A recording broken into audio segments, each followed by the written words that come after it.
저는 잘 안 보여도 되고요. PPT가 잘 보여야 되기 때문에. 예. 누르면 넘어가나요 이제? 짠. 아, 예, 넘어갑니다.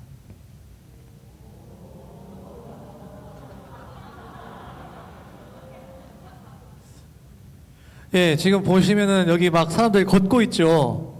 걷고 있죠, 그렇죠? 예, 여기 함께 걷는 오늘, 함께 여는 내일이라고 되어 있는데요. 이게 저랑 이제 한성준 공동대표 님하고 같이 저희 대표 임기가 4년인데 4년 동안에 저희 모토입니다, 모토. 예,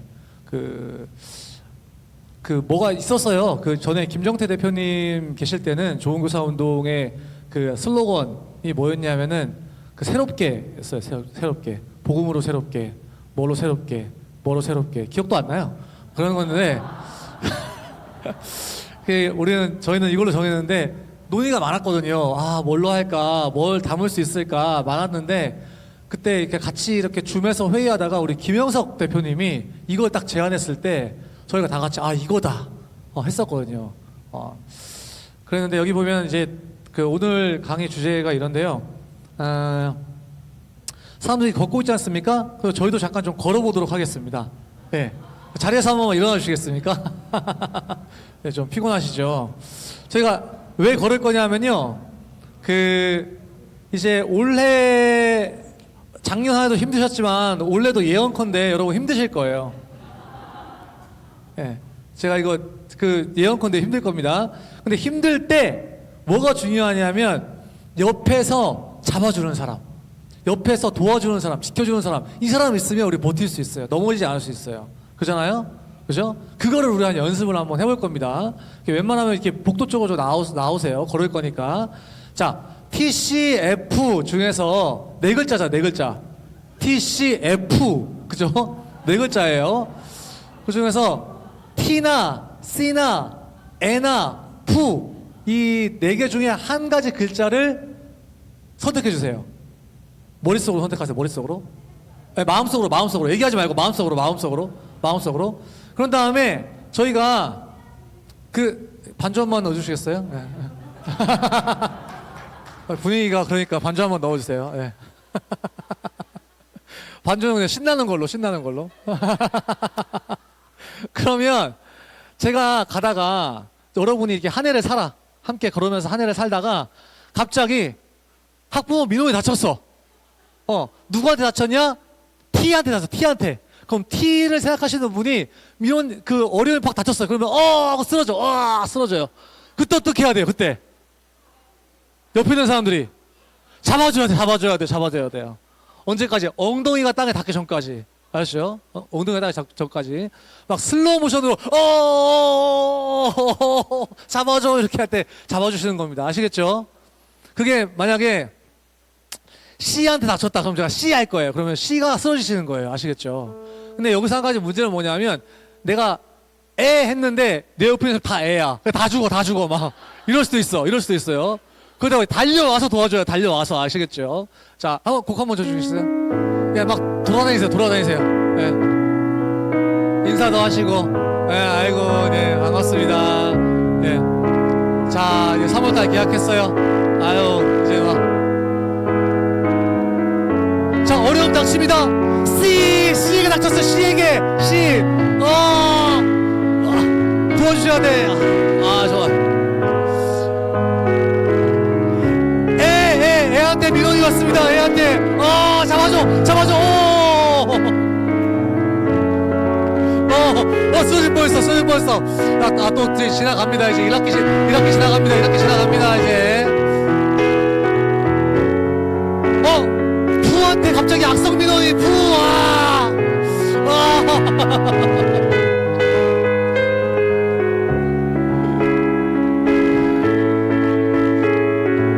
T한테 항폭이 터졌습니다, 여러분.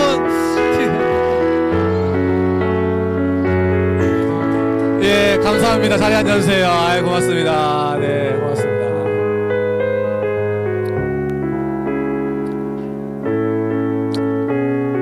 예, 감사합니다.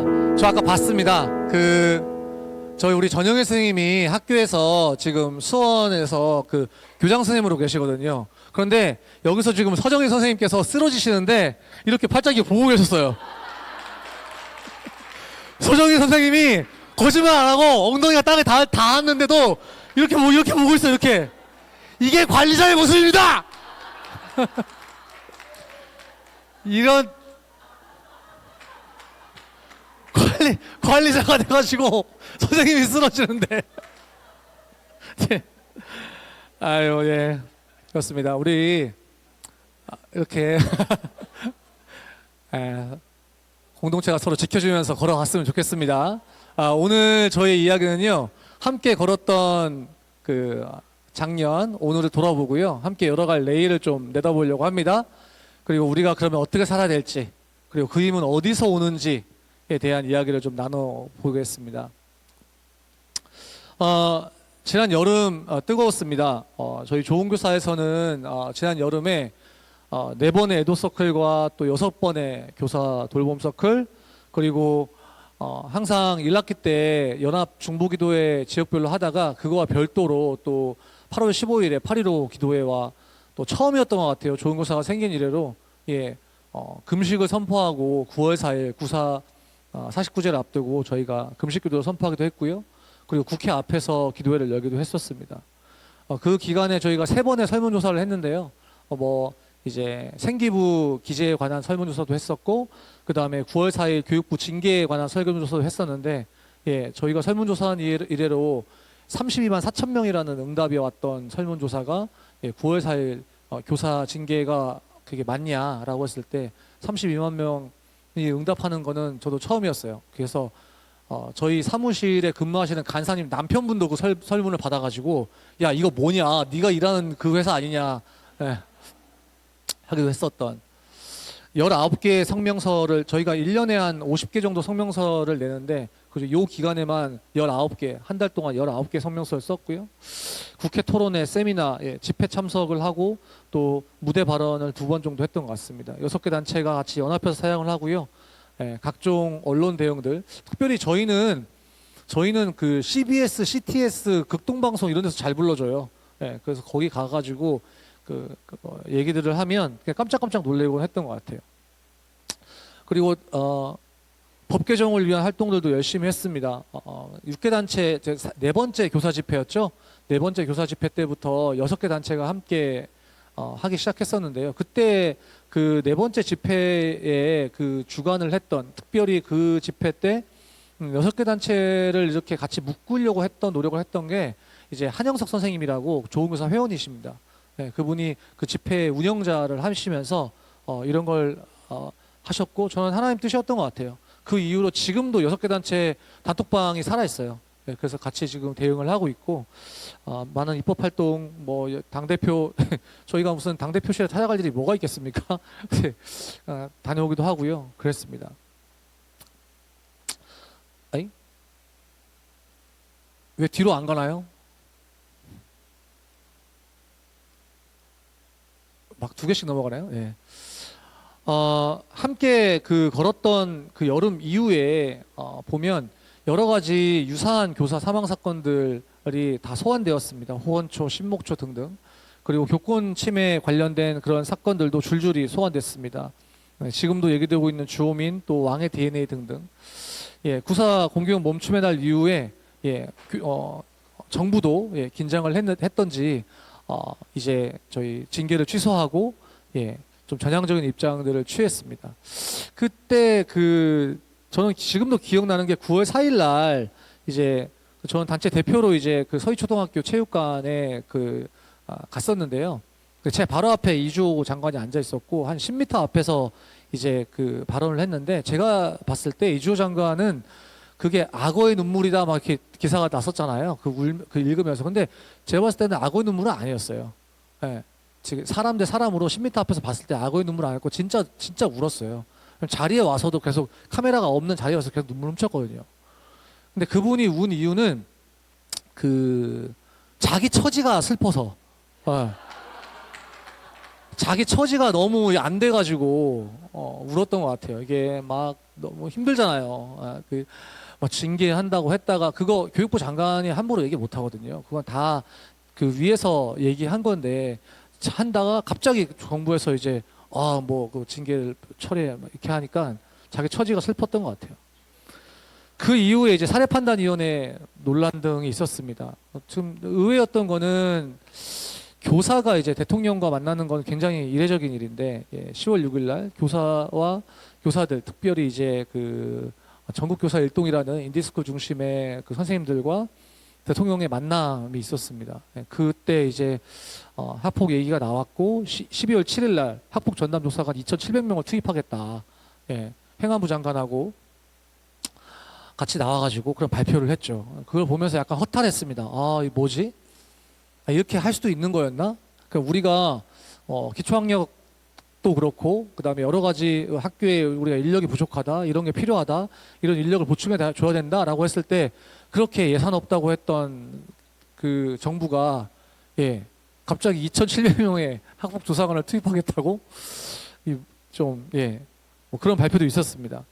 그리고 나서 이제 12월 8일 날 아동학대 처벌법도 개정안이 통과되었죠. 물론 뭐 이미 교권사법에 포함된 내용이긴 하지만 그래도 어쨌든 그 다른 주관단체의 어떤 그 보건복지부 산하에 있는 에서 학폭법이 개정 통과됐다는 건 의미 있는 일이었던 것 같고요. 그리고 충남 인권조례가 폐지되는 일도 있었습니다. 그리고 여러 지금 학교들에서 아마도 학칙 개정들을 하셨을 겁니다. 교권사법은 여기 많이 얘기되었지만 그 크게 이제 4가지죠. 교원지법, 그 다음에 초등등교육법, 교육기본법, 아동복지법. 거기에서 이제 주요 내용들이 좀 바뀌게 됐습니다. 그래서 아동학대 수사 시에 교육감 의견 제출을 좀 의무화했고요. 또 아동학대 신고 교원의 직위해제, 저희는 신고만 해도 직위해제를 했었으니까 그러지 않도록 제한을 하고요.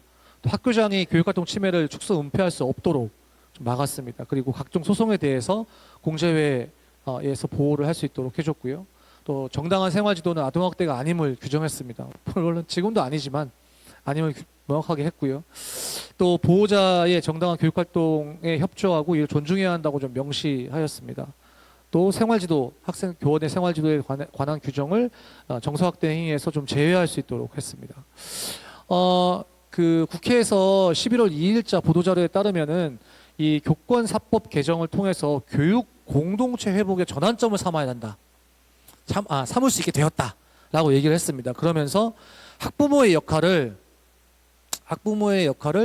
레이저 나오나요? 학부모의 역할을 학생의 보호자에서 교육 공동체의 보호자로 재정립할 수 있도록 주문하는 법적 근거가 마련되었다라고 자화자찬을 했습니다. 또 피해 교원의 보호, 회복 및 방지 대책이 강화되었으며 교육감과 학교장의 책무도 강화되었다라고 발표를 했습니다. 하지만 여러분 어떠십니까? 여러분의 학교 현장은 어떠십니까? 그 이후로 달라질 것이 없는 2학기였습니다. 그리고 교육 공동체는 붕괴된다는 그런 이야기들이 오히려 나오고 있고요. 또 선생님들은 이러한 달라질 것이 없는 2학기와 또 붕괴된 그런 교육 공동체 가운데 스스로 무기력하기를 선택하는 지경에 이른 것 같습니다. 2학기가 되었지만 아랑곳 없이 학부모의 민원은 들어옵니다. 도대체 이 학부모님들은 뉴스를 보고나 있는 것인지 그 분위기는 아는 것인지 아랑곳하지 않고 여전히 민원이 빗발칩니다. 오죽했으면은 이제 한 교육청에서 그 학교로 공문을 내려보냈습니다. 학교에서 빨리 담임 선생님 교실에 수업 중에 전화가 가지 않도록 그 전화 받는 시스템 빨리 바꿔라고 공문이 갔습니다. 그게 11월 달 공문이었는데요. 그럼 그 전까지도 계속해서 담임 선생님 교실에 전화가 갔다는 얘기죠. 그리고 여전히 이제 대책 없는 우리 금쪽이들 이번 서희초 사태 그 이후로 사실 저희 좋은 교사 안에서만 저희가 내부적으로 금쪽이란 말 대신 정서행동 위기학생이라는 표현을 사용했었는데 이 서희초 사태 이후에 저희가 쓰던 이 표현이 아예 공식 명칭이 되었습니다. 정서행동 위기학생이라는 표현을 다 같이 쓰게 되었는데요. 하지만 여전히 대책이 부족하고 재해볼 도리가 없습니다. 지금 마음친구 저희 좋은교사 마음친구에서 열심히 활동하면서 정서행동 위기 학생들에 대한 이제 그 대책 그 지도 방안들을 이제 같이 연구하고 계신 우리 최경희 선생님, 최경영 선생님이 계신 학교에서조차도 이 대응 매뉴얼을 만들었어요. 만들어가지고 이럴 때는 학교장이 이렇게 한다. 그 다음에 누가 이렇게 한다. 라고 해놨는데 근데 마침 그 다음날 정말 그런 일이 터졌답니다. 예, 교실에서 한 아이가 이제 막 난리를 친 거예요. 그래가지고 이제 뭡니까? 주의를 주고 그 다음에 경고를 하고 그리고 나서 뭐예요? 이제 그 배제를 하기로 했고 그래서 연락이 갔습니다. 그런데 그 교실에서 안 나가겠다고 이렇게 막 버팅이는 그 아이를 이제 교장 선생님도 교감 선생님도 담당 교사도 셋이 이렇게 보고 있는 거예요. 걔를 어떻게 이렇게 할 수가 없는 거예요, 이렇게. 예. 그래가지고 예, 분명히 매뉴얼을 정해놨지만 아무도 그 아이 손을 못 대는 겁니다. 근데 이게 저희 나라만 그런 건 아니더라고요. 그 티처스 라운지라는 그 독일 영화를 보니까 예, 독일에서도 그런 아이가 한 명 있었는데 아무도 손을 못 대서 그거는 이러면 거기는 그런 절차가 있나 봐요. 그러면 너 경찰을 부를 수밖에 없어. 그러니까 그 초등학생이 영화의 마지막 장면이 뭐냐면 건장한 경찰 2명이 걔가 앉아있는 의자, 걔한테 손을 대는 게 아니라 그 의자채 걔를 들고 나가요. 네, 의자채 걔를 들고 나가는 게 그 영화의 마지막 장면이거든요. 뭐 여전히 대책이 없습니다. 왜냐하면 이와 관련해서 우리 금쪽이들과 관련해서 아무런 예산도 아무런 인력도 지원하지 않고 있기 때문입니다. 학폭 전담 조사관에 대통령이 얘기한 거 생산내려고 2,700명을 투입하면서 여기에는 아무런 예산도 인력도 지원이 없기 때문입니다. 그리고 일부 무책임한 관리자들, 예, 우리 전영일 선생님처럼 쓰러지고 있는데 네, 농담입니다. 실제로 모 교육청 산하에 있는 교장 선생님들이 교장단이 자기네 이제 그 교장 협의회 실적으로 해서 자기네 교장 협의회에서 이런 걸 했어요, 이런 걸 해냈어요라는 그 실적 중에 하나가 뭐냐 하면 그 금쪽이들 분리 교실을 교장실로 하지 않은 것을 이뤄냈다. 그걸 실적으로 하기도 했습니다. 예, 달라질 것이 없는 2학기입니다. 그리고 또 어떻습니까? 교육 공동체는 붕괴됐다고 이야기합니다.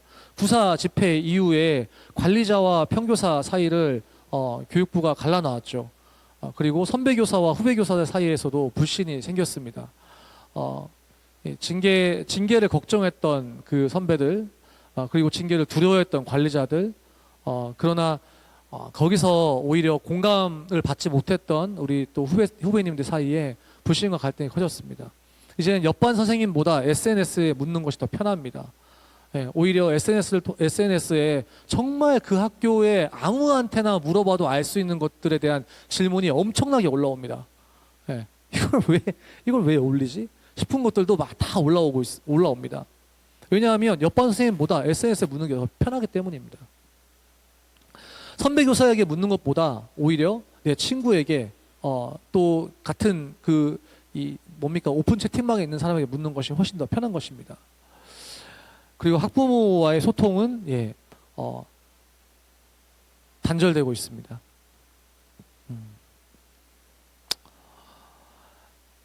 그리고 선생님들은 무기력을 선택하기 시작했습니다. 이런 아무런 우리가 여름에 그렇게 뜨거운 여름을 보냈음에도 불구하고 달라지지 않는 현실 앞에서 무기력하게 선택하십니다. 노란버스 사태 아시죠? 노란버스 사태 이후에도 물론 2024학년도에 우리가 왜 현장학 체험학습을 굳이 가야 되냐, 이게 교육기본법에 나와 있냐 아니면 어디 나와 있는 거냐, 또는 이제 학부모 상담 역시 마찬가지죠. 그럼 거부하는 움직임들이 나타납니다. 그러면서 최소한의 교육, 그러니까 내가 할 수 있는 그 최소한의 교육 활동만 하겠다 나는. 예, 그 마음이 너무나 저는 좀 절절한 것 같습니다. 사실은 이렇게 현장 체험학습도 거부하고 학부모 상담도 거부하고 난 오로지 최소한의 교육 활동만 하고 이제 내가 쓸 수 있는 모든 연변가를 다 써서 살겠다라고 하시는 그 선생님들이 처음부터 그랬던 분들이 아니기 때문입니다. 예, 커뮤니티에 올라오고 있는 그런 분들을 보면요, 그 자기 아이디에 중등이신 분은 모르실 수 있는데 그 인디스크리한 커뮤니티에 거기 그런 분들이 그걸 보면 아이디 이렇게 계정에 보면 링이 있는데 링 색깔이 달라요. 예, 굉장히 열심히 활동했던 분들, 오히려 내가 그 아이들 더 살뜰하게 챙기고 더 애썼던 분들이 이런 선택을 더 하고 있는 모습을 보면서 안타까울 수밖에 없습니다. 그리고 교직을 이탈하고 또 교대나 또 사대 지원이 좀 낮아지고 있습니다. 네, 점점 우울해지네요. 지금 분위기가 다운되고 있습니다. 교권을 추락시키고 학교를 힘들게 하는 원인은 무엇이었을까요? 사실 저 인터뷰를 하고 그 다음에 그 서희초 국면에 많이 또는 강의를 하거나 또는 이제 방송에 출연해서 이런 질문을 받았을 때 제가 주로 했던 이야기들은 이런 거였습니다. 네, 시대에 따라 변하는 법, 그거를 악용했던 사람들, 시대를 따라가지 못하는 제도가 있었고 거기에 희생당하는 교사들이 있다. 그리고 고학력 부모와 한자녀 시대, 이런 이야기들을 했었습니다. 일정 부분 맞는 이야기라고 생각합니다. 시대에 따라서 법이 변했죠. 2009년에 학교폭력법이라는 것이 처음 들어오게 됩니다. 그 엄벌주의를 기반으로 한 그런 그 법이었고요. 이 법이 들어온 이후로 이제 우리는 학교 안에서의 아이들의 싸움뿐만 아니라 아이들이 남극에서 싸운 것도 학폭폭력법이 되게 돼 있죠. 그래도 그때까지만 하더라도 2009년, 기억해 보십시오. 2009년에 교직 생활을 하셨던 분들은 아시겠지만, 그때까지만 하더라도 그렇게까지 그러지 않았는데, 사실은 2013년에 그 이주호 장관 들어오고 나서, 그 당시에 과기부 장관이었습니다. 과기부 장관 때, 이제 대구에 이제 학폭 자살 사건이 일어나면서, 그때 굉장히 이제 사회적 이슈가 되고, 그때부터 이제 엄벌주의가 더욱 강화되었습니다. 그러면서 이제 생기부에 학폭을 기재하기 시작합니다. 그러면서 이제 이게 분위기가 완전히 좀 전환이 되었습니다. 그리고 2014년에 아동학대 처벌법에 관한 특례법이 생기고, 그 다음에 아동복지법이 강화되면서 일명 기분상해죄가 이제 만연하게 되었습니다. 그런데 문제는 뭐냐면 이런 법들을 악용하기 시작했다는 거죠, 사람들이. 이런 법을 얼마든지 아시겠지만 그 법의 취지와 상관없이 악용하기 시작했고, 의도적으로 내가 학폭을 당하면 상대방을 학폭으로 또 걸고, 그리고 담임교사가 마음에 안 들고 내 요구를 받아들여지지 않으면 담임교사 교체하는 방법으로 아동학대 신고를 선택하고, 이렇게 법을 악용하는 사례들이 늘어나게 되었습니다.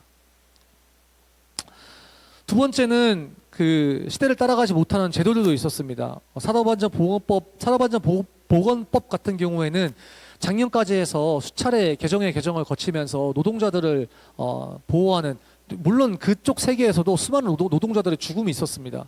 그러면서 많은 법들이 개정되었습니다. 특별히 이제 전화응대자들, 민원 응대하시는 분들 같은 경우에 굉장히 그 법들이 강화되어지고, 그래서 이제는 우리가 당연하게 듣는 전화를 받으면 지금 상담하는 부분 누군가의 아들과 딸이 어디 나오잖아요.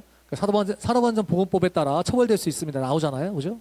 그렇게 들어오게 되었고, 실제로 많은 그런 분들이 이제 어려움 속에서 생겨난 것이죠. 그러다가 2022년도부터는 어떻게 바뀌냐면, 그러니까 직장 갑질에 관한 법이 반격이 되는데, 내 직장 내의 상사나 동료에 의한 갑질뿐만 아니라 내가 응대하는 고객에 대한 갑질 역시 직장 갑질에 포함되게 되었습니다. 그래서 그 직장 갑질에 대해서 사용자, 그러니까 사장이죠. 이제 그거에 대해서 이제 벌금을 받을 수 있는 법들이 생겨났습니다.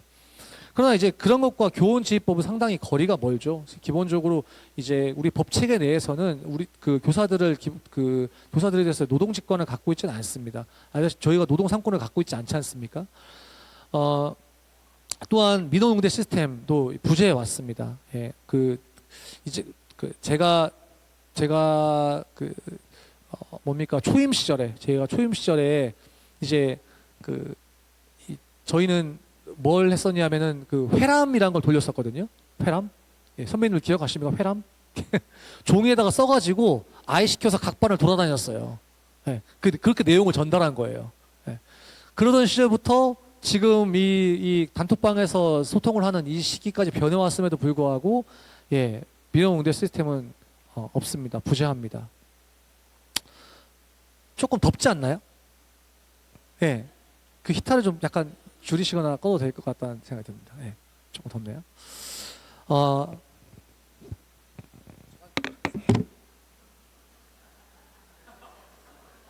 들리시죠?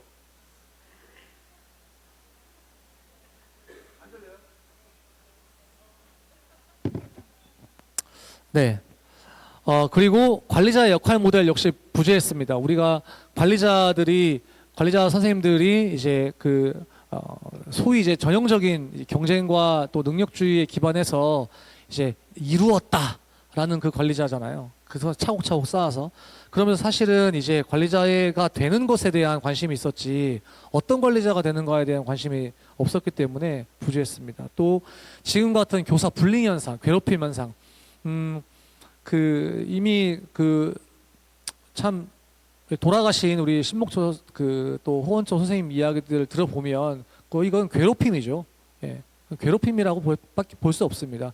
과거에 간호사들 이제 태움이라는 게 굉장히 생소했고 없는 단어였지만 이제는 다 알잖아요. 그런 것처럼 사실은 이런 교사 불링, 괴롭힘 현상은 간호사들 태움 현상과 같이 일종의 사회적 현상으로 된 것 같습니다. 이런 것들에 대한 보호 장치들이 없었고 그것을 따라가지 못했던 것이 하나의 원인이 아니었나 생각해 봅니다. 또 하나의 원인은 고학력 부모와 한 자녀 시대라는 것입니다. 학부모의 학력이 교사의 학력을 넘어서거나 같아진 지 오래됐습니다. 과거에는 그러지 않았죠. 예, 선생님 하면 배운 사람, 나보다 나은 사람이라는 인식이 저변에 깔려 있었습니다. 또 어떻게 보면 나이 면에서나 또 육아 경험 등에서 학부모들이 오히려 우월하다는 그런 생각을 갖게 됩니다. 그리고 출산율이 낮아지고 자녀 수가 적어지면서 내 자녀이즘이라는 내 자녀이즘이란 말이 있습니다. 제가 만든 말 아닙니다. 내 자녀이즘이라고 해서 정말 왕자님 공주님 시대가 된 것을 많이 이야기를 합니다. 그렇게 한참 이야기하고 다녔는데요. 제가 좀 고민이 들었습니다. 어떤 고민이냐 하면 더 근본적인 원인은 무엇일까? 더 근본적인 원인이 없을까? 있다면 무엇일까? 라는 그런 고민에 빠지게 되었습니다. 정말 법과 제도가 바뀌면 달라질까? 정말 법과 제도만 바뀌면 그게 달라지는 것일까? 하는 고민도 같이 하게 되었습니다. 왜냐하면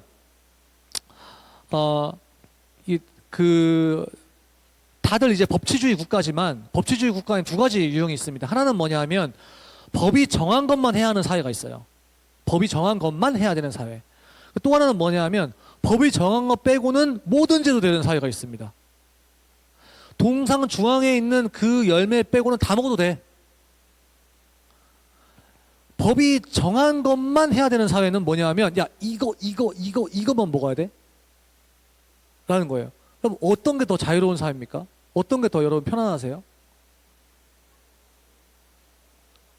네, 법이 정한 것만 빼고 다 해도 되는 사회가 더 편안하시죠.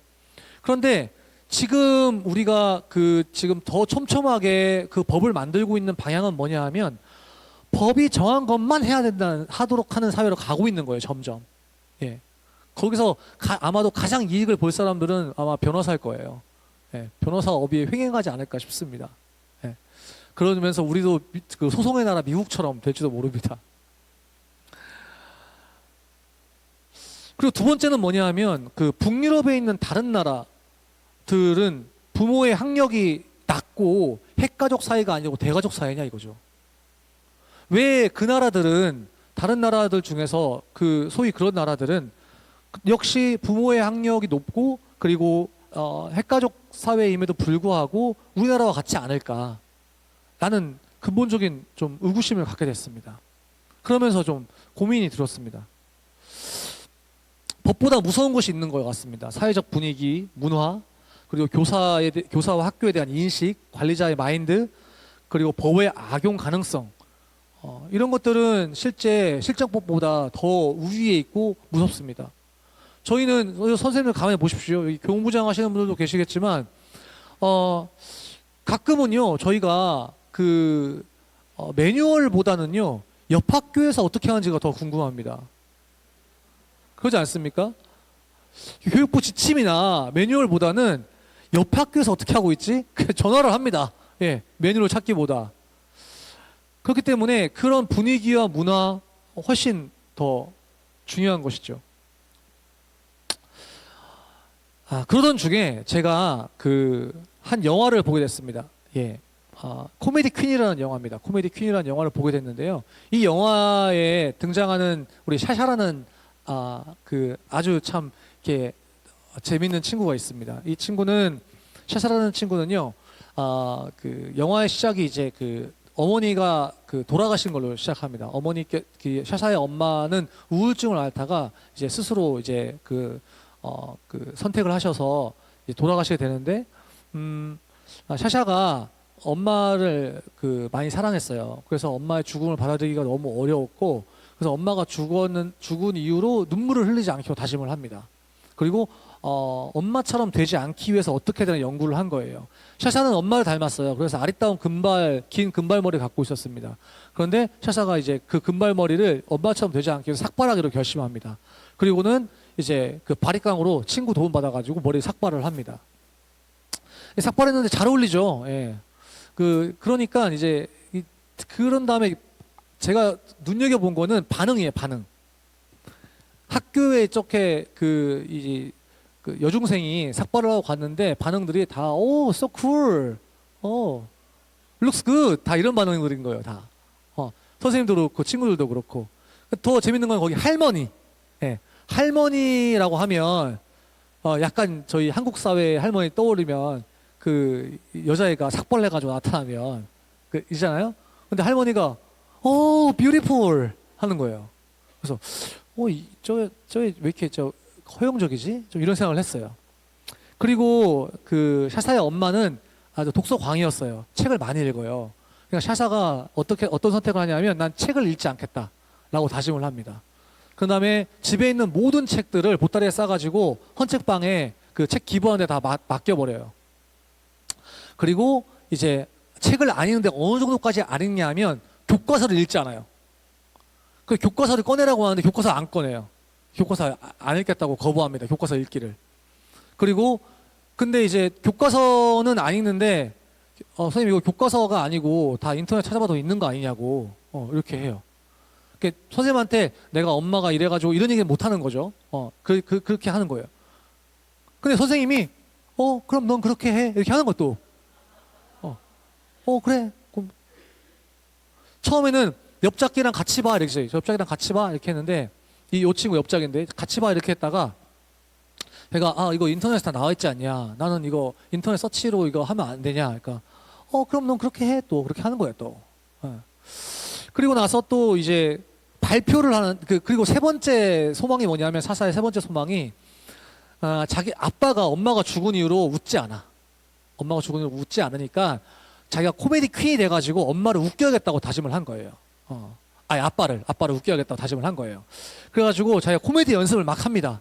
근데 문제는 뭐냐면 연습할 자리가 마땅치 않잖아요. 그래서 학교 수행평가 발표하는 자리에서 그 연습을 실행을 하는 거예요. 그래서 과학 발표인데 막 정말 보고 있으면은 관객조차 손발이 오그라드는 그런 코미디를 합니다. 교실은 순식간에 갑분싸 되고요. 보다 못한 선생님이 나와가지고 샤샤 다음에 발표하자 이렇게 합니다. 다음에 발표도 된다고. 그거 보면서 되게 학교도 되게 약간 허용적이네. 이런 느낌을 받았어요. 더 충격적이었던 건 세 번째 장면인데 샤샤가 이제 그 친구가 있는데 친구가 나 아까 너 같은 발표였으면 난 자살했다 이런 얘기를 하는 거예요. 너도 미쳐가는 거 아니냐 니네 엄마처럼 뭐 이러는 거예요. 빡 돌잖아요. 빡 돌아가지고 싸웠어요. 친구를 넘어뜨리고 막 때리고 그 과정에서 옷이 찢어졌어요. 제가 생각한 그 다음 장면은 뭐였냐면 이거 분명히 교무실이 나오겠구나. 그리고 이제 외국이니까 교장선생님 앞에 양쪽 부모가 이렇게 와 있겠구나 이 생각을 했거든요. 근데 아니에요. 그게 아니라 아빠가 샤샤한테 혼내고 걔를 데리고 그 친구의 집에 가요. 띵동 거기 엄마 나와. 아이고 죄송합니다. 이렇게 됐네요. 아이고 그래가지고 서로 사과해라. 사과하고 자 둘이 화해해 이러고 있는 거예요. 이거 어디 저 초등학교 때나 보던 이런 장면이 연출되는 겁니다. 학교 선생님한테는 얘기도 안 가요. 그러고는 이제 그 옷 이게 변상해 드리겠다고 하고 그렇게 끝납니다. 2022년도 작품입니다. 그래서 야 이거 얘네들 왜 이러지? 정상적이지 않은 나라네. 여기는 법과 제도가 어떻게 된 거야? 그죠? 여기는 법과 제도가 이상한데 이거 촘촘하지가 않네. 문제 있네 여기. 집회해야겠어. 막 생각했어요. 근데 제가 그러다가 3년 전 기억이 났어요. 3년 전에 제가 읽었던 책, 기울어진 교육이라는, 제가 2021년도에 강의할 때도 제가 소개했었습니다. 그때 저희 그 줌으로 강의할 때 스웨덴이라는 나라가 어떤 나라냐? 이게 스웨덴 영화였구나. 그제서야 알게 된 거예요. 처음에 그냥 외국 영화구나 했다가 스웨덴이라는 나라 어떤 나라냐? 거기는 이제 한때 우리나라에 숨 유치원 바람을 불고 왔던 나라입니다. 아이의 아이짓을 놔두게 하자라는 그런 뭐라고 해야 될까요? 그런 사상이 있습니다. 그래서 엄마 아빠들 이렇게 누구네 친구네 집에 가가지고 같이 거실에서 엄마 아빠들끼리 모여가지고 막 얘기하면서 놀잖아요. 그래서 애들은 TV 보고 있고 소파에 앉아가지고. 그런데 엄마 아빠들이 모여가지고 막 웃으면서 얘기하니까 애가 얘기합니다. TV 보는데 방해된다고. 좀 조용하라고. 그리고 엄마 아빠들 어떻게 했을까요? 자기 먹을 거 맛있는 거 들고 방으로 들어갑니다. 미안해. TV 보고 방해해서 미안해. 그리고 방으로 들어가는 거예요. 유럽에서 가장 출산율이 높은 나라입니다. 그리고 공공보육은 모두 무료이고요. 심각한 위험을 초래하기 전까지는 아이의 자유는 최대한 보장하는 그런 나라입니다. 놀이터에서 싸움이 일어나면, 룰이 있습니다. 놀이터 싸움이 일어나면 심각한 상태가 아니면 그냥 놔둡니다. 방치하고 놔두다가 정말 심각한 상황이 되면 어떻게 되냐? 이제 그때 개입해가지고 하는 방식은 그 감정을 읽어주고, 그리고 상대방의 감정이 어땠을지 그 생각해보게 하고, 그리고 사과하게 하고 화해시키는 겁니다. 그냥 너 가서 한 대 더 때리고 와, 이건 아닙니다. 이런 건 아니고. 그럼에도 불구하고 이제 아동 사망률이 세계 최하죠. 그분들이 하는 말씀, 넘어져 보지 않았는데 어떻게 위험한 줄 압니까? 아이가 넘어져 보지 않았는데 어떻게 위험한 줄 알아요? 나쁜 복장이 있을 뿐 나쁜 날씨는 없다. 그래서 저 추운 나라에서, 이 북유럽 3국이 있죠. 노르웨이, 스웨덴, 핀란드. 저 추운 나라에서 아이들이 늘상 딱 정해진 시간, 그 중간 놀이 시간이 되면 애들은 그 밖에 눈이 그렇게 쏟아져 나오는데 다 밖에 나가서 놉니다. 밖에서 이제 관리하시는 선생님 한 분 계시고요. 안에서 그 포근한 그 소파에서 선생님들 차 마시고요. 밖에서 애들은 눈 맞으면서 놀고 있어요. 밖에 눈 맞으면 막 놀고 있고, 선생님들이 차 마시면서 막 대화하고 있습니다. 그 30분 동안.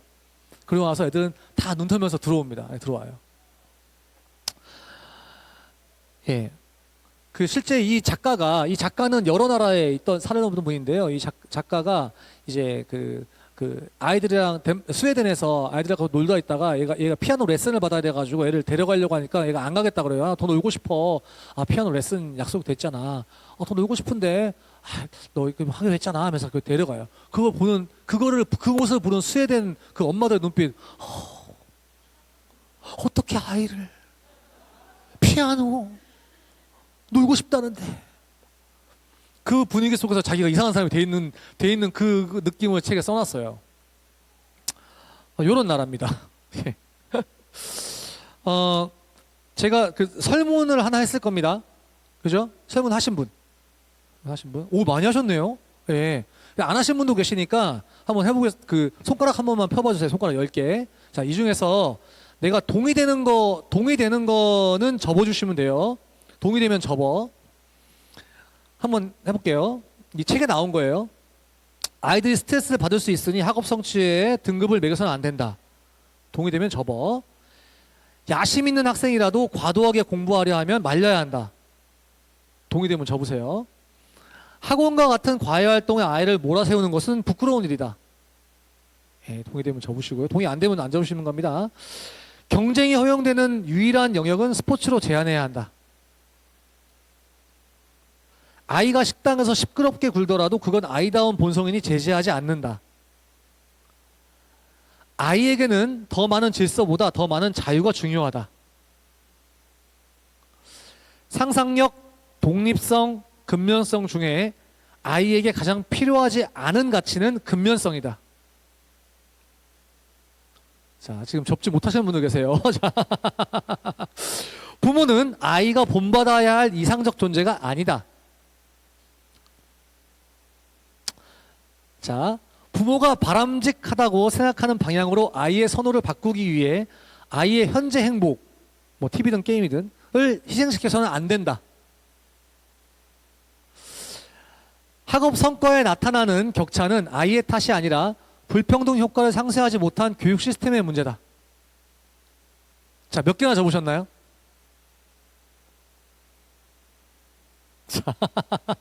자, 그 다음 슬라이드를 보고 너무 충격받지 마십시오. 이럴 수 있다고 합니다. 자, 이럴 수 있다고 합니다. 예, 이럴 수 있다는 겁니다. 꼭 그렇다는 게 아닙니다. 이럴 수 있다. 이럴 수 있다. 책에서는 그냥 두리뭉실하게 그냥 좀 적으면 권위형 독재형 부모에 가깝고 많으면 허용형 부모에 가깝다. 이 정도만 표현되어 있는데 그럼 적은 게 몇 개인데 제 나름대로 한번 이렇게 해본 거예요. 예. 예. 실제로 제가 오늘과 내일은 기훈실에 가서 강의를 하거든요. 기훈실 수련회 가서 강의를 하거든요.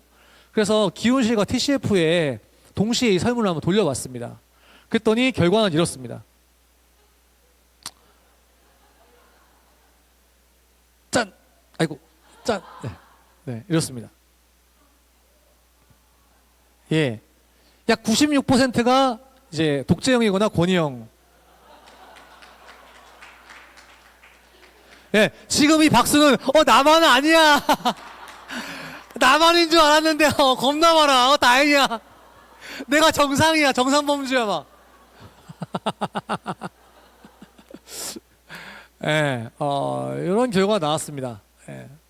독재형 부모가 76.7%가 된다는. 제가 그래서 0에서 3개 말고 0에서 2개까지만 할 걸 그랬나? 뭐 이 생각을 했어요. 근데 그게 적다는 거 표현, 하여튼 간에, 예, 그렇게 정했습니다. 그런데, 그러면 제가 궁금한 거는 뭐냐면, 북유럽에 있는 선진국들은 왜 덜 할까? 왜 더 허용적일까? 왜 더 허용적인 그런 게 많지?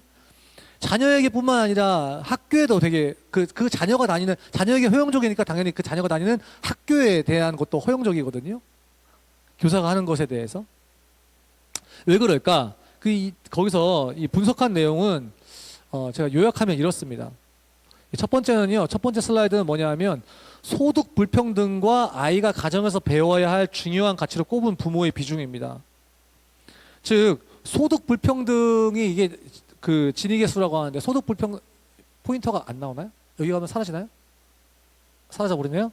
예, 소득 불평등이 이쪽으로 가면 소득 불평등 지수가 낮은 거예요.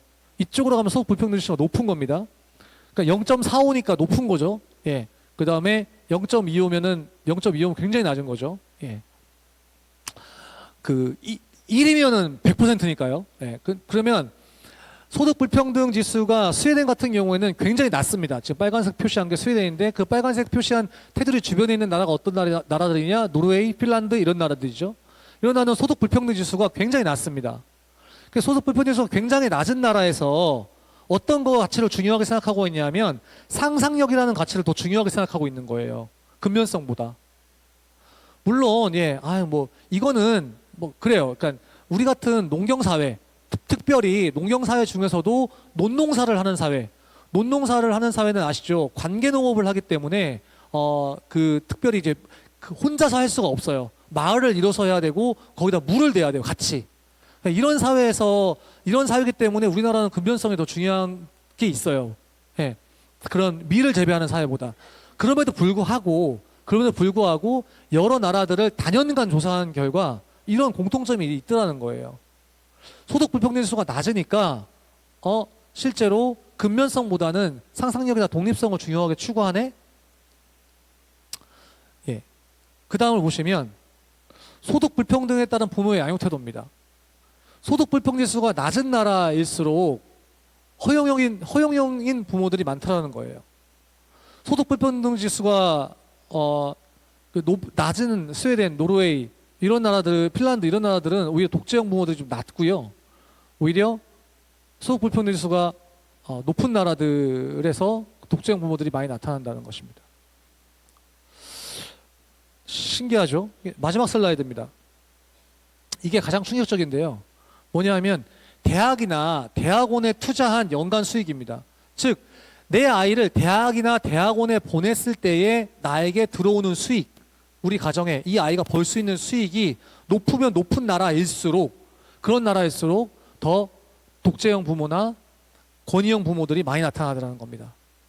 스웨덴 이나 노르웨이 이런 나라들은 사실은 대학을 나오고 안 나오건 간에 굉장히 사회보장제도가 잘 돼 있기 때문에 그렇게 사는데, 먹고 사는데 큰 지장이 없는데, 그렇지 않은 나라들은 어떻게든 이 아이가 사회에서 낙오되지 않기 위해서 발버둥을 친다는 것입니다. 네, 이 세 개의 그래프를 통해서 이 책에서 강조하고 있는 내용은 뭐냐면 결국에는 그 사회에 소위 이제 여기서 타이거 맘이라고 얘기하는데요. 그 중국 엄마를 타이거 맘이라고 하거든요. 타이거 맘 또는 몬스터 맘이 등장하는 배경 중에 하나는 그 사회에서의 그 낙오되지 않으려는 몸부림, 그리고 그 사회의 소득 불평등이 그것을 굉장히 크게 많이 좌우하더라는 겁니다.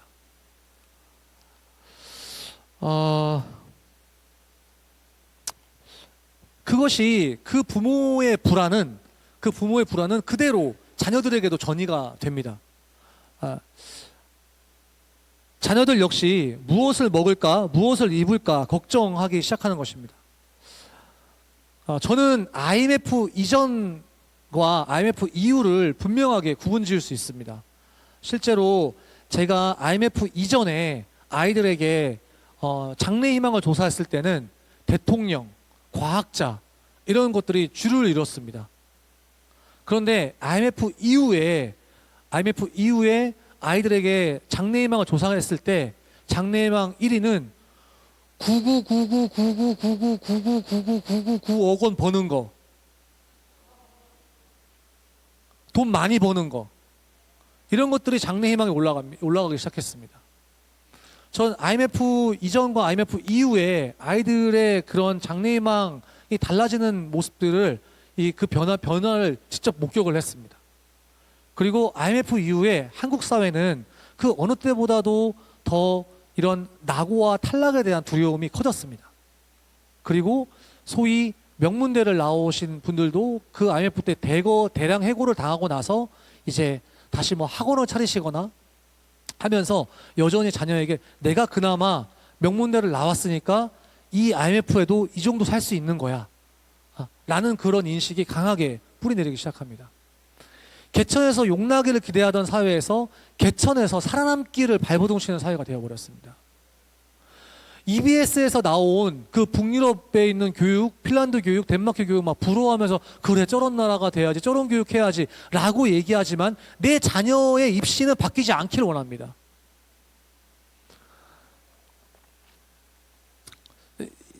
이 사진은요 저희 첫째입니다. 네, 저희 첫째는 고등학교에 들어가서 그 고등학교 고교 엘리트 축구를 시작했습니다. 네. 그 운동부를 지도해 보시는 분은 아시겠지만 이건 말도 안 되는 얘기입니다. 축구는 초등학교 저학년 때부터 시작해야 됩니다. 네. 중학교 때 해도 늦습니다. 그런데 얘가 고등학교 올라가서 그 정식 축구부, 네, 엘리트 축구를 하겠다는 겁니다. 제가 마음이 어떻겠습니까? 네, 제가 아무리 이제 그 운동부의 현실과 그 다음에 운동부의 장래 비전에 대해서 이제 아무리 너는 절대 손흥민이 될 수 없어 라는 거를 아무리 이야기해도 소용이 없었습니다. 아이는 이제 축구를 시작했고요. 정말 열심히 했습니다. 정말 열심히 했고 그 아이의 인생에 열심히 해도 되지 않는 것이 있구나 라는 걸 깨닫습니다. 그리고 그 이영표나 박지성의 이야기는 용기를 북돋아주기 위한 이야기지 현실의 이야기는 아니라는 것을 깨닫습니다. 그것을 깨달을 때쯤 후방 십자인대 파열이라는 심각한 부상을 당하게 되었습니다. 그래서 운동을 접었습니다. 그래서 올해 이 아이는 고3이 됩니다. 그리고 지금 다시 이제 공부를 이제 시작해야 되는 상황이 됐습니다. 예. 뭐 1, 2학년 때 내신은 뭐 예, 고등학교 선생님들 아시죠? 예. 제가 그 저희 조은교사에 그 진로만 한 10년 했던 선생님하고 제 아이 이야기를 하면서 제 아이의 성적과 내신과 그 수능 등급을 얘기했더니 그 저랑 더 이야기 안 하시더라고요. 예, 좀 이렇게 저에게 좀 그 신뢰가 되고 뭐 더 이야기 안 하시더라고요. 어쨌든 그랬습니다. 근데 이 아이 저는 근데 저희 첫째를 높이 평가하는 그게 뭐냐면 이 아이는 하고 싶은 게 많은 아이거든요. 그리고 하고 싶은 거를 기어이 하는 아이예요. 오죽하면은 축구부 했겠습니까? 그런데 이 아이가 이 축구를 그만두고 나서 그런 얘기를 하더라고요. 저하고 이렇게 거실에서 이런저런 얘기하다가 아빠 근데 나 뭐 할까? 저는 그런 얘기 들어본 적이 없어요. 식당에 가도 집 먹을 게 분명한 애예요. 집 먹을 게 분명해요. 2개씩 시켜요. 2가지 먹고 싶으면 2개 시켜요. 2개 시켜도 돼요. 2개 시키는 애예요. 그게 남겨요 또. 동생 주지도 않고. 예. 아유, 시간 없는데 얘 길어지네요. 자, 어쨌든 그런 애인데 그러면서 아니 먹고는 살아야 하잖아. 이런 얘기를 하는 거예요.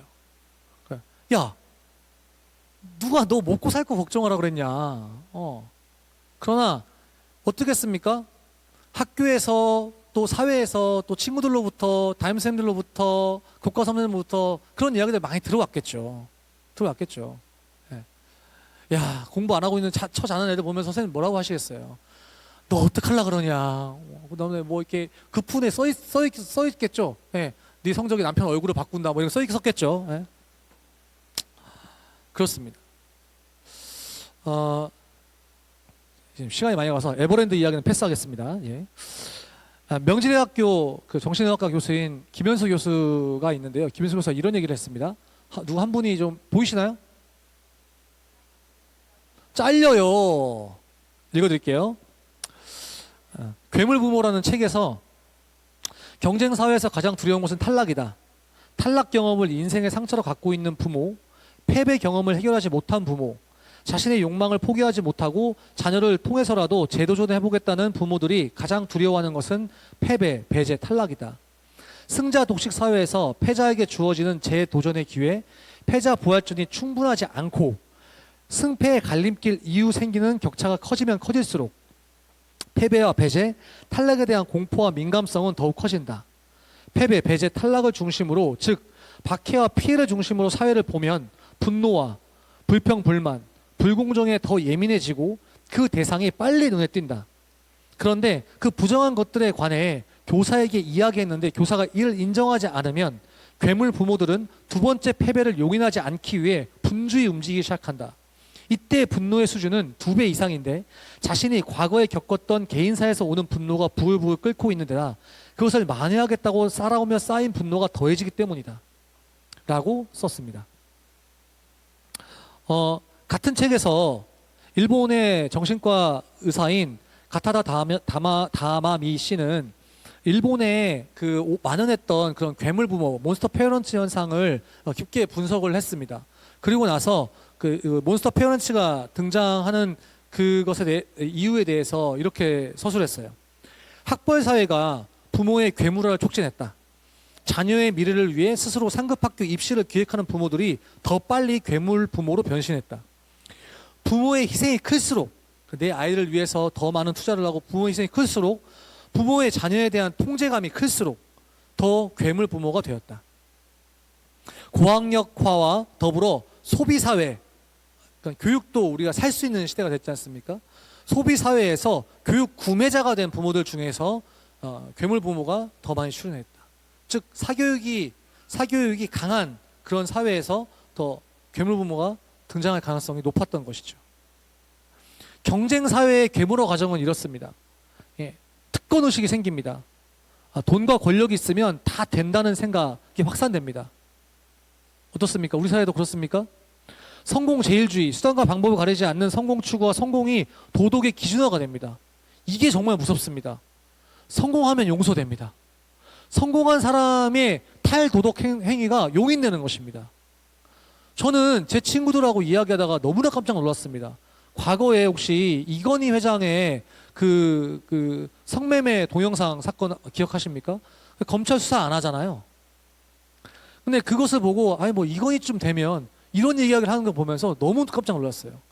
성공이 도덕의 기준이 돼버렸습니다. 그리고 후한무치와 염치의 상실, 창피는 순간이고 이익은 영원하다는 생각. 신자유주의적인 능력주의는 결국에는 보편적 이기주의에서 출발을 합니다. 예, 그 이기주의의 극단이 이 신자유주의를 지탱하고 있는 것이죠.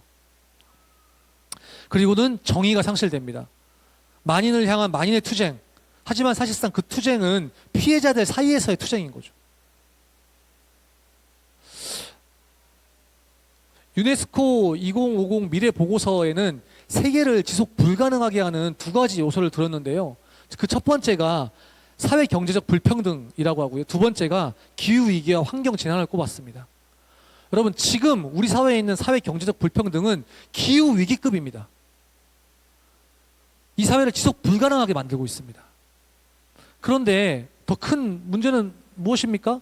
예, 함께 열어갈 내일입니다. 내일은 더 비참합니다. 소득 격차는 더 벌어질 것입니다. OECD 국가 중에 소득 불평등 악화 속도가 멕시코를 뒤를 이어서 저희가 두 번째라고 합니다. 작년 한겨레 기사입니다. 상위 1%가 전체 소득의 24%를 차지하게 될 것이라고 합니다. 출산율은 공두밭질 치게 될 것입니다. 지금도 0.7%인데 그 이하로 떨어질 것이라고 합니다. 복지 예산 및 사회복지 제도는 이전으로 후퇴하고 있습니다. 오히려 문정부 이전으로 더 후퇴하고 있습니다. 2028학년도 대입안은 고교 3년간 더 치열한 내신 경쟁과 정시를 강화시키고 있어요. 2025년도 자사고 특목고는 여전히 존치될 것이고 고교 학점제는 유명무실해질 것입니다. 예, 더 우울한 얘기, 비참한 이야기. 이쯤 되니까 암담해졌습니다. 이제 우리가 뭘 할 수 있지? 점점 슬퍼졌습니다. 그러다가 2000년 이거 2000년 기독교사 대회 때 모습이거든요. 저기 접니다. 여기 삐짝 마른 애가 저고요. 그 옆에 지금 그 김포 검단 TCF 하고 있는 선생님이세요. 대학생일 때예요. 그 2000년 때 좋은교사 운동을 처음 시작할 때 그때는 기독교사로서 이 사회에 저항하는 게 뭐였냐 하면 존재받지 않기. 그 다음에 거짓 공문이나 영수증 처리하지 않기. 그 다음에 중등 선생님들은 교과서 채택 비용 받지 않는 거. 그 다음에 그 당시만 해도 아이들 막 오지게 팼잖아요. 그러면 아이들 학대하지 않고 잘 돌보는 거. 그리고 학교장에 학교장 그 당시에는 정말 대놓고 이제 뒷돈 챙기고 막 불의들 많았어요. 그럼 불의에 맞서는 거. 그러면 기독교사로서 학교에서 정의를 물같이 공의를 하시고같이 하는 것 방법 중에 하나였습니다. 그 당시에는. 그럼 이 시대에 우리는 지금 어떻게 해야 될까요? 더 강력한 저항과 투쟁을 해야겠죠. 20만 명이 아니라 막 50만 명 모여야 되는 거 아니겠습니까? 네. 제가 대학 때요. 90년대 학번이니까 대학 때 진짜 운동권에 있는 선배들은요. 가요를 안 듣더라고요. 가요에 있는 가사들이 자기를 의식화한다고 해가지고 가요를 안 듣더라고요. 그래서 야 대단하다 하면서 저도 그때부터 찬양만 들었습니다. 찬양만 오주여 하면서 이렇게 그랬는데 저는 이렇게 생각합니다. 바람은 바꿀 수 없어도 돛은 바꿔 달 수 있다. 저희가 바람은 못 바꿀 것 같아요. 이 도도한 신자유주의의 물결을 어떻게 거슬러요? 그런데 내가 탄 배에 돛은 바꿔 달 수 있지 않을까요? 내가 탄 배에 돛은 바꿔 달 수 있지 않을까 생각을 하는 겁니다. 저는 이 돛을 바꿔 달기 위한 그러니까 경쟁사회가 결국에는 경쟁교육을 낳았지만 또 한편으로는 교육이 사회를 견인할 수도 있다는 생각을 합니다. 과거의 교육은 학교의 기능은 이 사회의 그 제도권에 충실한 그런 사람들을 만들어내는 거였지만 이제 우리의 교육은 오히려 이 제도를 뒤집을 아이들을 만들어내는 것이 우리의 역할이라는 생각이 드는 거예요. 그러면서 적어도 내가 탄 배, 내가 탄 배에 돛은 바꿔 달 수 있지 않나. 그래서 혹시라도 내 배가 다른 방향으로 가는 걸 보면서 다른 배들이 따라오면 어떨까 하는 생각을 하게 됩니다. 돛을 바꿔 달기 위한 전 세 가지 돛이 있다고 생각합니다. 첫 번째 돛은요, 경쟁 교육에서 공동체 교육으로 돛을 바꿔 다는 것입니다. 두 번째 돛은 권위의 추락에서 권위의 회복으로 돛을 바꿔 다는 것입니다. 세 번째 돛은 공공재 학교에서 공동재 학교로 돛을 바꿔 다는 것입니다. 시간이 빨리 지나가네요. 빠르게 넘어가겠습니다. 예, 경쟁 교육에서 공동체 교육으로, 예, 경쟁 교육을 저희가 의식적으로 거부하는 것입니다. 또 공동체로서의 학급 운영을 하는 것입니다. 호혜적인 학교 문화를 만들어 가는 것입니다. 저는 이 경쟁적인 평가 방식에서 대신에 협력적인 평가 방식을 우리가 선택할 수 있습니다. 더 자세한 이야기는 예, 얼마든지 많습니다. 정말 많은 사례들이 있고요. 그것들을 우리가 찾아가면 됩니다. 또 협동학습에서 협동학습, 프로젝트학습, 뭐 PBL, IB 같은 그런 수업들을 우리 선택해서 할 수 있습니다. 혹시 IB 수업에 대해서 궁금하시면, 예, 제가 쓴 예, IB 수업 도전기, 예, 이 책 정말 쉽게 썼습니다. 예, 제가 개인적으로 쓴 건 아니고요. 좋은교사 연구 실천 프로젝트로 해서 쓴 책인데, 예, 밖에 있습니다. 그리고 아이들에게 도움을 구하고 아이들과 함께 단원을 기획할 수도 있습니다. 그리고 사교육과 선행학습을 철저히 배제한 수업 우리가 하려고 노력하는 것입니다. 그리고 내 자녀들에 대해서도, 예, 제가 하도 이런 얘기를 하고 다녔더니 저희 아이들도 이제 사교육을 싫어해요. 저희 첫째, 둘째, 셋째가 지금 첫째가 고3 되고 둘째 이제 고1, 셋째가 이제 중1인데 사교육이란 걸 일절 하나도 받아본 적이 없거든요. 근데 그게 여러분 약간 지역적인 것도 있어요. 아까 보셨던 그 그래프에서 그 스웨덴 부모 있죠. 스웨덴 부모가 미국에 갔더니요, 미국 부모처럼 변해요.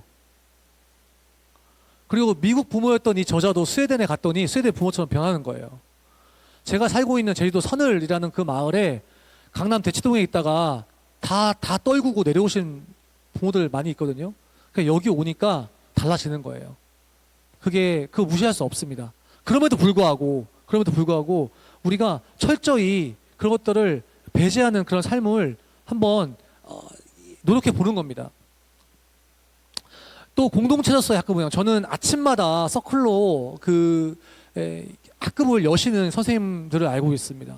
그리고 갈등이 생기면 그 갈등을 기회 삼아서 이제 갈등이 생기면 그 수업을 접고 그 갈등을 기회 삼아서 이제 비폭력 또 회복적 정의의 수업을 하시는 선생님들을 알고 있습니다. 학부모를 학급 운영의 동반자로 사는 선생님들, 승자 독식이 아닌 공동선을 추구하시는 선생님들, 이분들은 여전히 해답이 이 사회에 있지 않고 이 교실에 있다고 믿는 분들이십니다. 또 호혜적인 그런 동료 교사 문화를 만들어 가시는 분들이 계십니다. 아침마다 커피를 내리시면서 선생님들을 맞이하는 부장 선생님이 있습니다. 또 회의 시간을 어떻게든 협력적인 그런 회의 시간으로 바꾸러 가시려는 그런 선생님이 있어요. 다른 선생님들의 교실에 찾아가시는 선생님이 있습니다. 같이 수업을 계획하고 평가하는 분들이 계세요. 여러분, 요즘 제가 들어보니까 이제 금요일날 특히 초등의 경우일 수 있는데 금요일날만 되면 사람들이 다 조퇴를 쓰던 게 이제는 그냥 평일에도 다 조퇴를 쓴대요. 오후에 그래서 회의를 할 수가 없다고 하더라고요. 근데 그게 우리가 함께하는 그런 동료 교사의 문화가 먼저인 것 같아요. 그게 뭐 좋다 잘한다 나쁘다의 문제가 아니라 이 동료 애가 있고 같은 그런 이 학교 안에서의 그런 문화가 돼 있느냐가 더 우선인데 그것들을 만들어 가는 것입니다. 그것이 여러분 이것들 있잖아요. 지금 제가 말씀드린, 예, 공동체로서의 학급 운영하는 거, 경쟁 교육을 내가 최대한 하지 않으려고 하는 거, 호혜적인 그런 교사 문화를 바꾸는 거, 이것이요 여러분 나가서 뛰두르고 투쟁하는 것보다 훨씬 어렵습니다. 그것보다 훨씬 어려운 일입니다. 자기 희생을 전제로 하기 때문입니다. 훨씬 어려운 일입니다. 막 이게 뭡니까? 뭔가 보여지는 그것보다 훨씬 이게 어려운 일입니다. 두 번째 도츠는요, 교권 추락에서 교권 회복의 도츠로 바꿔가는 것입니다. 권위는 저는 크게 세 가지가 있다고 생각을 합니다. 지적 전문적 권위가 있고요. 그리고 도덕적 영적 권위가 있고, 그리고 정치적 경제적 권위가 있습니다. 예, 지적 전문적 권위는 뭐 의사라든지 또는 이제 뭐 법조인들, 교수들, 학자들, 그분들이 갖고 있는 그런 지적 권위 앞에 저희가 순응을 하는 것이죠. 예. 이 사람 되게 불친절하고 싸가지 없는데 수술을 겁나 잘해. 그럼 어떡해요? 받아야지. 예, 어떡해요? 그런데 그거와 달리 도덕적 영적 권위가 있습니다. 도덕적 영적 권위는요, 상당히 어렵죠. 예, 도덕적 영적 권위, 특히 우리 교사들이나 성직자들에게 추구되는 이 권위입니다. 이거는 한 번 추락하면 회복하기가 어렵습니다.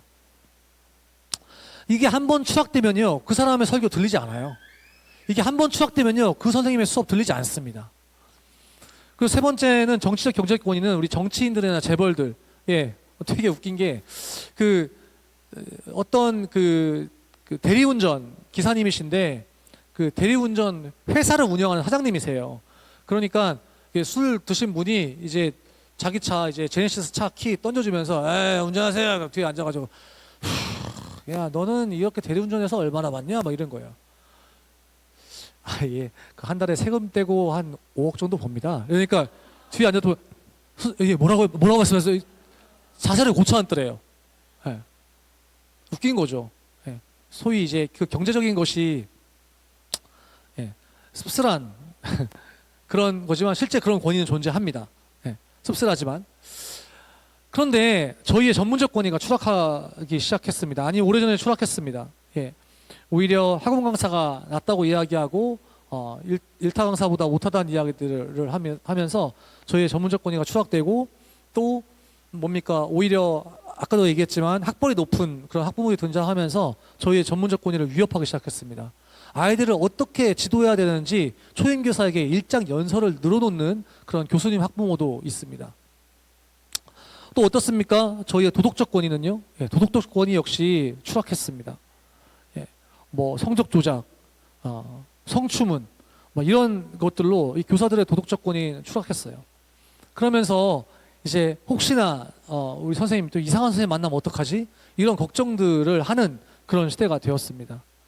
이것들을 우리가 어떻게 도치를 바꿔달고 회복해야 될까요? 여러분, 전문적 권위를 회복하는데 우리는 지금 이제 여전히 학벌 시대임에도 불구하고 학원과 다른 전문성을 요구하는 그런 시대입니다. 저희가 학원에서 할 수 없는, 또는 그것보다 더 본질적이고 근본적인 그런 교육에 사람들은 오히려 목말라 합니다. 제가 저희 반 그 아이 중에, 저희 반 3학년 아이였는데 그 아이가 이제 한글을 못 된 아이가 있었습니다. 제가 조은구사 이제 그 기초학력 그 문해 프로그램 가지고 얘를 한글 지도를 했습니다.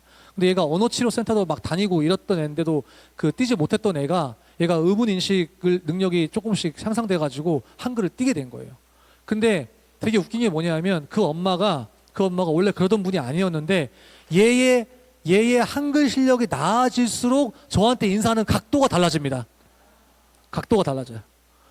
이제 완전히 이제 글을 떼고 글을 이제 쓰기 연습까지 갔더니 거의 90대 폴더로 예. 그리고 어떻습니까? 정서행동 위기 학생들 많죠. 근데 정서행동 위기 학생들 역시 지금 조은구사 마음친구에서 꾸준히 연습해서 이제 교실에서 별을 만나다 책도 나오고, 그리고 이번에 서울시 교육청과 함께 교실에서 별 만나다를 이제 교실에서 실제로 여러분이 쉽게 할 수 있는 워크북도 나왔습니다. 예, 그리고 그 워크북 PDF를 서울시 교육청에서 무료로 풀었어요. 예, 저희 TCF 저희 밴드에 제가 올려놓을게요. 그 두 것만 있으면 본인이 스스로 할 수 있도록. 근데 저희 김영태 선생님께서 안 오셨죠? 어디 간 거야? 안 오셨죠? 김영태 선생님하고 저희가 이제 같이 그 마음친구 그 안에서 같은 소그룹이었는데, 정말 작년 1학기 때 선생님 얼굴이 다 진짜 썩었었어요. 명태를 생각하시더라고요. 네.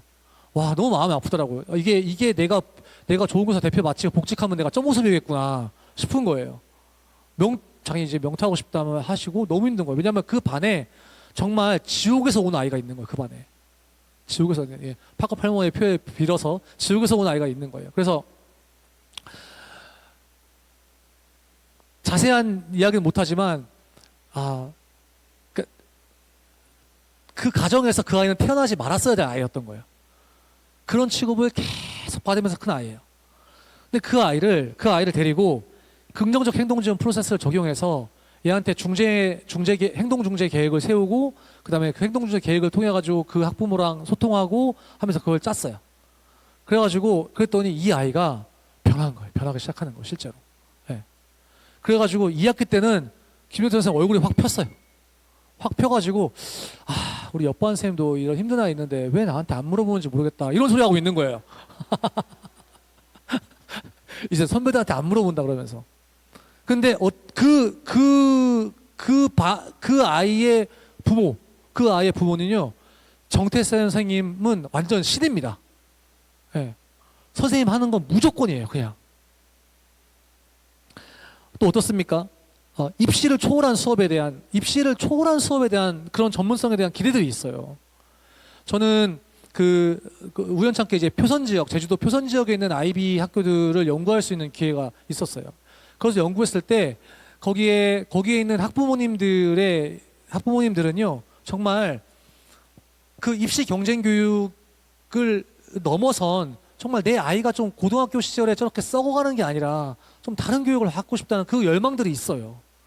그래서 실제로 거기에 정말 다 이사 와서 사시는 분도 굉장히 많습니다. 그랬을 때 저는요, 보기 드문 거였어요. 그러니까 저희 그런 공청회 자리가 있었는데 그때 그 표선고등학교 선생님이 일어나가지고 발언을 하는데 그 자리에 표선고등학교 학부모님들이 그 선생님이 일어나니까 우레와 같은 박수를 치는 거예요. 야, 어떻게 너무 생소한데? 저는 그러한 전문적 권위가 회복이 필요하다고 생각합니다. 또 도덕적 권위의 회복, 지금 이게 다 가져왔는데 저희 좋은교사에서 했던 온라인 가정방문 캠페인, 스스로 받는 수업 평가 운동, 학부모 편지 쓰기, 일대일 결연, 학생 정직 캠페인, 공감 친구, 경쟁 교육로, 수업 전 10초 교도 운동, 막 이런 마치 이제 참교육 역병에 걸린 것 같은 이런 활동들 있잖아요. 이런 것들을 우리가 할 때에 우리의 도덕적 권위들이 회복될 수 있을 것입니다. 그리고 공공재를 넘어선 공동체로서의 학교. 여러분, 공공재라고 하면 그것은 이제 퍼블릭 구스라고 해서 정부에서 운영하는 공공의 이런 거 있지 않습니까? 공공재, 버스, 지하철 이런. 그다음 공유재가 있습니다. 공유재는 좀 같이 쓰는 거예요. 그냥 쉐어링 하는 겁니다. 쉐어링. 근데 여러분, 그 애들한테 이거 어떤 공유 공간을 맡겨놓거나 아니면 이거 다 같이 쓸 수 있는 물건이야 했을 때 어떻게 됩니까? 어떻게 되는지 아시죠? 이게 사유자의 어떤 밀접함이 있어가지고 오히려 공공성을 해치는 경우들이 많습니다. 그런데 새롭게 OECD 보고서에도 등장하고 있는 건 뭐냐 하면 커먼 구스입니다. 공공재로서의 학교예요. 학교에다가 공동체까지 안 가도 돼요. 우리 이 공동체 하고 공공재예요. 공공재. 여기서 이제 이 커먼은 커먼의 CON 커먼, 어제도 이제 김종훈 교수님 말씀하셨지만 함께라는 그런 의미가 있죠. 뒤에 있는 무스 같은 경우에는 의무를 지다, 책임을 지다라는 그런 의미가 있습니다. 그래서 공공재라는 것은 함께 의무를 지는 것입니다.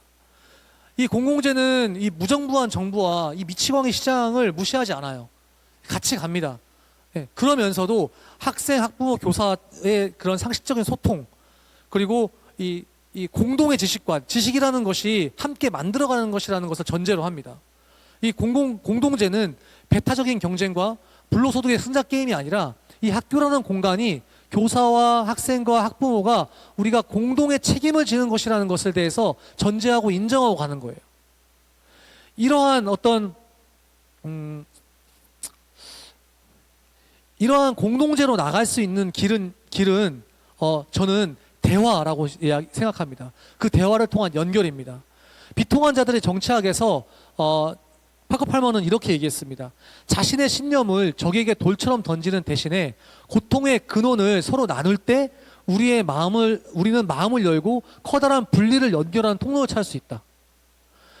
우리가 서로 이 대화로 연결하려는 이 시도, 저희가 다음 주에 좋은교사에서는 저희 학부모, 교사, 그 다음에 시민단체, 일반 시민들이 함께하는 그런 대화 모임을 시작하려고 하거든요. 이게 잘 되면 좀 확대하려고 하는데, 이게 학교 안에서도 이런 게 필요합니다. 모든 사람의 목소리가 들릴 수 있는 안전한 공간을 지도자가 일관성 있게 끌어안게 되면 어떤 깨달음의 공동체가 형성되기 시작한다.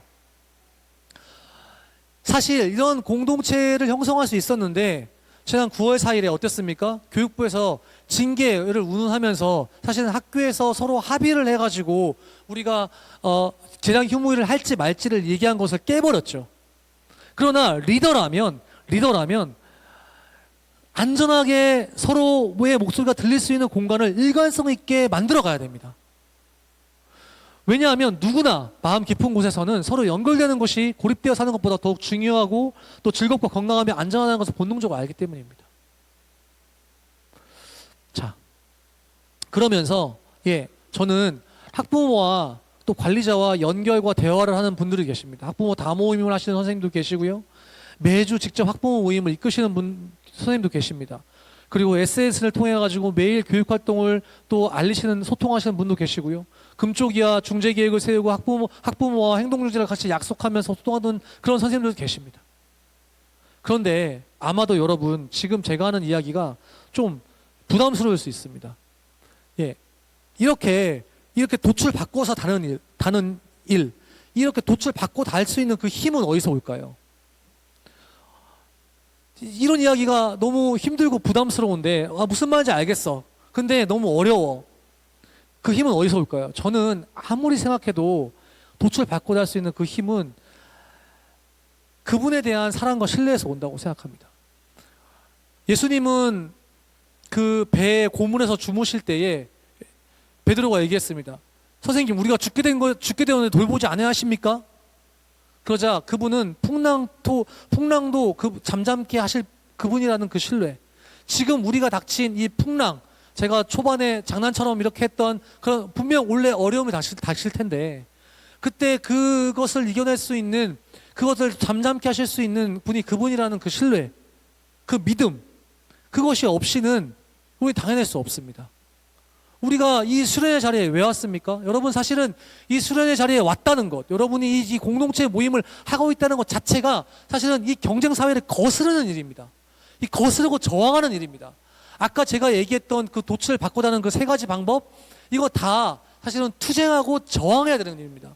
여러분이 이제부터 모임을 하실 때에, 여러분이 수련회에 오시고 지역 모임을 하실 때에 그것을 단순히 했던 모임이니까 하는 것이 아니라, 그래, 지금 내가 이 모임에 가는 것이 이 시대를 저항하는 일이고 이 시대를 거스르는 일이라는 그 마음을 가지고 그 내가 띠를 두르고 집회해 나가는 심정으로 우리가 그 모임을 해야 되는 것입니다. 여러분, 이 풍랑은요 보통 풍랑이 아니었습니다. 어제 설교였죠. 설교도 말씀했지만 이 뭡니까? 갈릴리 호수 또는 갈릴리 바다 또는 디베랴 호수, 디베랴 바다라고 이 불리던 곳에서 여기 저 배에 타고 있던 베드로와 우리 제자들은 거기에서 어업을 평생 해온 사람들이에요. 저기서 잔뼈가 굵었던 사람이에요. 이 갈릴리 호수는 이 풍랑에 자주 일었다고 합니다. 얘네들은 처음 경험한 풍랑이 아니에요. 그럼에도 불구하고 왜 죽게 되었다고 얘기했습니까? 이들이 평생 만나보지 못했던 풍랑이었던 것입니다. 이들이 업으로 평생 잔뼈를 굵어 살았지만 자신들도 경험해보지 못한 그 풍랑을 만난 것입니다. 그러자 왜 우리가 죽게 되었습니다 라고 이야기했던 것입니다. 여러분, 그런 풍랑 우리도 만날 수 있습니다. 그럼에도 불구하고 돛을 바꿔 다시겠습니까? 그냥 바람 흘러가는 대로 흘러가면 어찌 보면 조금 편안하게 살 수 있는데 그럼에도 불구하고 돛을 바꿔 다시겠습니까? 그건 제가 생각할 때 제정신으로 할 수 있는 게 아닙니다. 우리가 성령에 사로잡혀야만 할 수 있는 일입니다. 예, 지금 이게 강의 시간인데 무슨 집회가 돼가고 있는데요. 이것은 저희가 경쟁과 능력주의와 신자유주의의 이 사고방식에서 벗어나는 일입니다. 그래서 약간 반쯤 미쳐야 돼요. 반쯤 미쳐야만 할 수 있는 일이에요. 그 반만 미치셔야 돼요. 완전히 미치면 안 되고요. 광시도 되면 안 되기 때문에 반쯤 미쳐야 되는 일입니다. 제가 혈중 성령 농도 0.05%라고 했는데요. 혈중 알코올 농도가 0.08이면은 면허 취소거든요. 면허 취소까지는 가지 마십시오. 0.08. 지금 이 어나더 라운드라는 이 핀란드 영화예요. 핀란드 영화인데 그 핀란드고 또 학교를 다룬 영화인데 안 볼 수가 있겠습니까? 이렇게 봤죠. 그랬더니 핀란드의 교사들이 굉장히 교사인데 되게 무력한 거예요. 무력한 교사예요. 그런데 이처럼 논문을 본 거예요. 혈중 알코올 농도가 0.05%가 되면 삶의 활기가 돈다. 그걸 알고 이 선생님들 3명이서 같이 수업 전에 술을 마시기로 한 거예요. 그래서 얘네들이 수업 전에 술을 마셔요. 그리고는 수업을 해요. 그랬더니 수업에서 막 살아나. 수업이 너무 잘 돼. 막 애들이 막 장난 아니야. 막 선생님들 막 맨날. 그랬더니 이 사람이 그 다음부터 점점 더 센 술을 마시기 시작하는 거예요. 그리고 거기서 그치지 않아요. 얘네들이 이번에는 모여서 같이 술을 마셔요. 야, 우리 한번 해보자. 같이 술을 마셔. 거기서 술을 성령으로만 바꾸면 돼. 여러분, 우리가 수업할 때 성령 0.05%, 수업하기 전, 그거 보면서 그 영화를 보면서, 수업하기 전에 내가 기도하고 수업해야겠다. 수업하기 전에 내가 하나님 묵상하고 수업해야겠다. 그 다음에 걔네들이 같이 모여가지고 술 먹잖아. 같이, 이게 모여가지고 이거 성경 먹으시기 하는 거예요. 학교에서. 몇몇이 같이. 그래야만 거스를 수 있어요. 그리고 뭡니까? 예, 같이 하는 공동체입니다. 기독교사 공동체에서 나눔과 도전입니다. 여러분, 나눔만 있으면 안 됩니다. 도전이 돼야 돼요. 도전이. 모여가지고, 뭡니까? 저기, 그 서초동에 있는 그 교회에 그 구역 모임처럼, 권사님 신실하니까 내가 알려주는 거야. 연락해봐. 그때 학원 강사 전화번호 이렇게 전해주고. 막 이런 거 말고, 이런 도전 말고, 뭡니까? 서로 모여가지고 더 그 불안을 자극하는 거 말고, 서로 모여가지고, 야, 지금 어디 아파트 값이 13억이래. 서로의 불안을 더 부추기는 방식이 아니라, 그의 삶이 돛을 받고 다는 방식. 그가 돛을 받고 달았더니 돛이 부러진 이야기. 그래가지고 배가 좌초됐던 이야기. 그 이야기들을 같이 나누고 그것이 도전이 되게 하는 공동체 말입니다. 여러분, 만약 우리 지역에 그런 기독교사 공동체가 없다면 기독 신우회를 통해서 저희가 원래 조은교사에서 기독 신우회 모임 하게 되면 저희가 식사비를 좀 지원을 하려고 합니다. 그리고 기독 동아리를 통해서 또 제자 성역 공부를 통해서 제가 지금 제자주 중에서 다 연락이 안 되는데 아직까지 연락이 오는 애는 저랑 성역 공부했던 애밖에 없어요. 그거라도 없으면 저희 조은교사 오카방 우리 TCF 밴드를 통해서라도.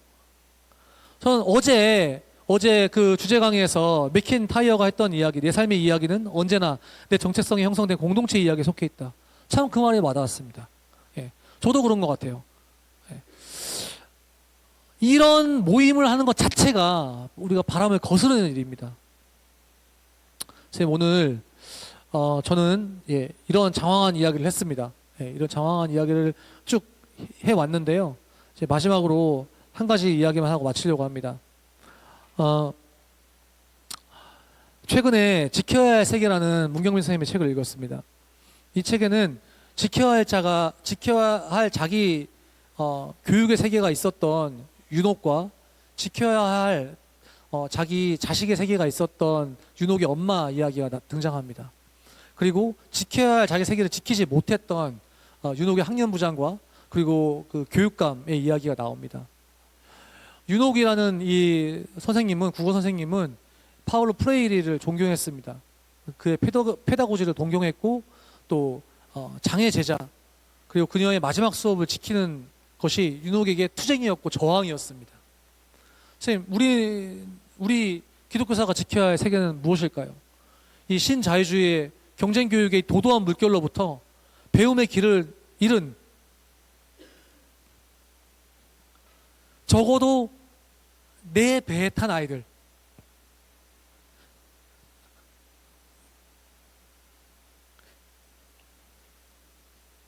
적어도 내 배에 탄 아이들만이라도 이 괴물 사회의 공격으로부터 상처받고 또 가르침의 길을 잃은 우리 동료 교사들, 같은 배를 탄 우리 동료들 만이라도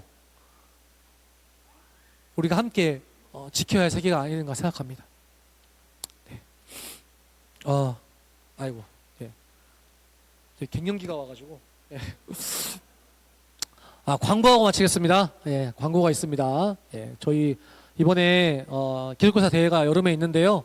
그 기독교사 대회를 성공을 기원하는 마라톤 대회가 열립니다. 예, 좀 서울에서 열리는데 많이 참석해 주셨으면 좋겠습니다. 그리고 새학기 워크숍이 있어요. 2월 달에 새학기 워크숍이 여러 가지 우리 권인환 선생님 강의부터 시작해서 또 우리 5년차 미만 선생님들을 위한 강의, 또 학원 복음 강의, 또 교육 과정을 디자인하는 그런 강의들이 있습니다. 많이 참여해 주시고요. 2024년 기독교사 대회가 있습니다. 틈반라면이라는 주제로 8월 6일에서 9일 천안 백석대학교에서 있습니다. 김희성 목사님 모시고요. 그리고 섬기는 단체가 우리 TCF가 섬기는 단체입니다. 네. 2012년에 저희가 섬겼었고요. 그리고 12년 만에 다시 섬기게 되었습니다. 그때는 흥룡띠였고 원래는 청룡 해더라고요. 예, 용용 죽겠지. TCF 던지 섬기게 됐습니다. 사실은 여러분 어떻게 보면 그 기독교사 대회 때 해야 될 강의에 지금 오늘의 강의는 징검다리인 것 같아요. 분명히 이 시대를 거스르는 그 역할을 해달라고 또 요청할 것입니다. 그리고 아까 이야기했던 여러 도출을 바꾸다는 것 중에 그 중에서 몇 가지를 골라서 좋은 교사 운동의 새로운 실천 운동을 아마 제안할 것입니다. 여러분이 우리가 기독교사 대회를 섬겨서 저희가 다시 1200명의 선생님들을 놓고 예산을 세웠는데 그분들에게 도전하는 일은 그 일 자체가 하나의 저항이고 투쟁입니다. 그 일 자체가 어떻게 보면 이 바람을 거스르는 일입니다. 스님들께서 그 일에 함께 동역해 주셨으면 좋겠습니다. 예, 그리고 책에 밖에 몇 권 안 남았습니다. 점심 때 제가 책 구입하신 분들께 제가 사인하도록 하겠습니다. 네, 여기 해주지 않아서 제가 자발적으로 하도록 하겠습니다. 예, 시간을 좀 넘겼습니다. 예, 이상 마치겠습니다. 감사합니다.